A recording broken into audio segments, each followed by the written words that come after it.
Welcome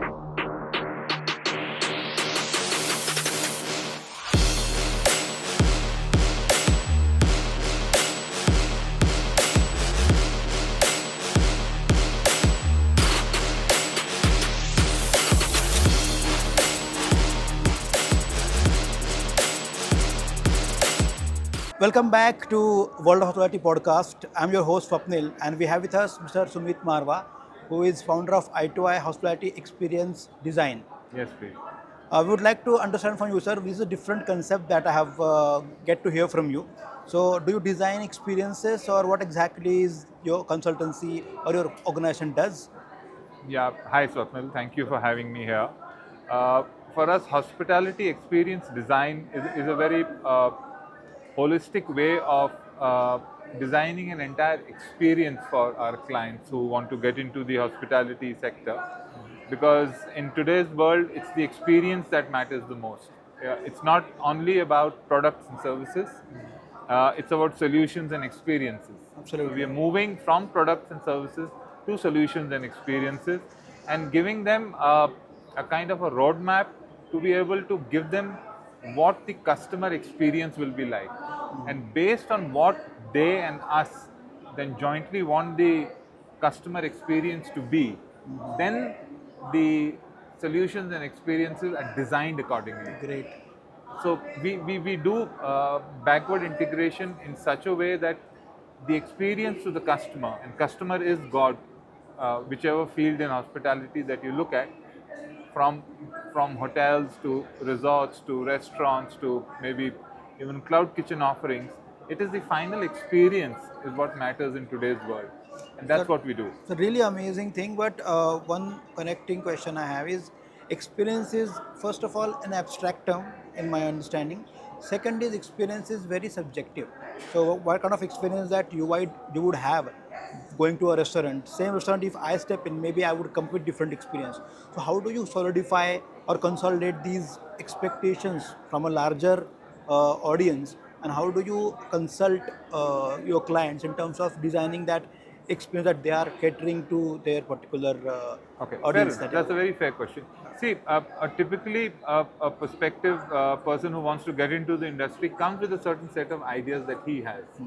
So he is looking at a certain market, a certain micro market on top of that. He is looking at a certain audience that he needs to cater to. And the experience is designed to cater to the largest of that audiences. So if I am doing, for example, a luxury small resort for somebody, then I would be looking at that audience, what are their expectations, what they want the experience to be.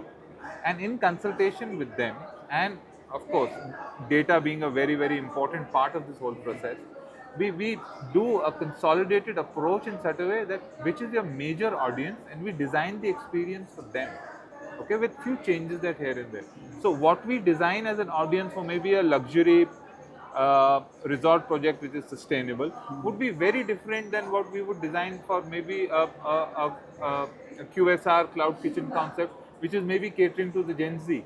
So basically we will try and cater to that market, and within that market there are micro markets today.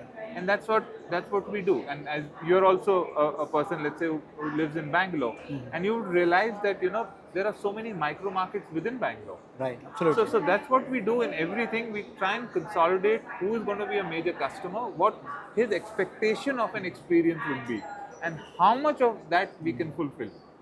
And that's what it's all about. What are his expectations? Somebody, and in any sphere of life, whether we take a flight, whether we stay in a hotel, whether we eat food or order in food, or buy food, everything is an experience. Right. And each of that experience, as you very rightly said, comes with expectations. Yes. And that expectations we need to cater to the best of our abilities. Right. That's what we do.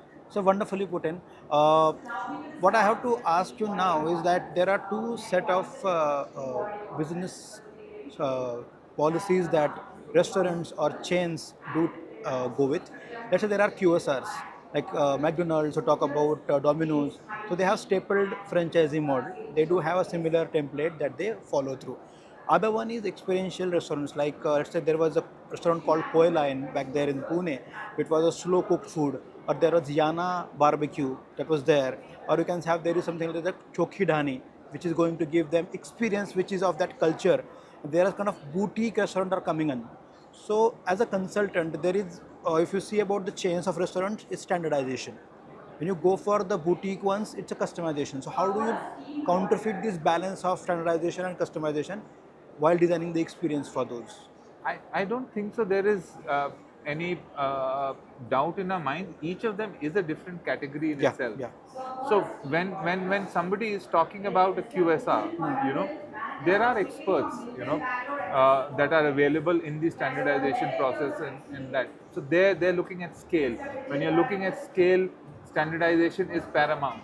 You know, SOPs are paramount. All that are very good. When you're doing a standalone, maybe chef-based restaurant, the creativity part comes in. How you put measures in such a way that the creativity of the chef and the kitchen team is heightened. Okay. Then when it comes to, let's say, designing service, now when we talk especially about fine dine, a term, or experiential restaurants, as you said, service plays a very good part. Absolutely. you, you know good food, bad food, you may come back to a restaurant for bad food. It's highly unlikely that you will come back if there is bad Bad service. service, yeah. So Agreed. at the end of the day, this is the experience design part of it, that you design it in such a way that the overall experience of the client is positive, is nice, and he comes back.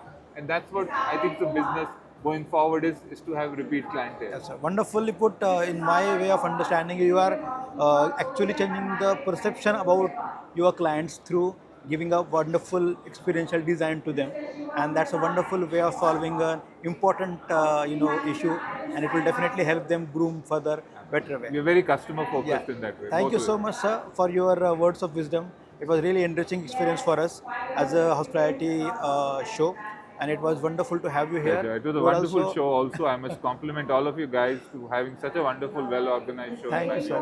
It was lovely being here, and thank you for inviting me. Thank you, sir. Look forward. Have a great day ahead. Thanks so much. Thank you. You too. Bye bye. Thanks.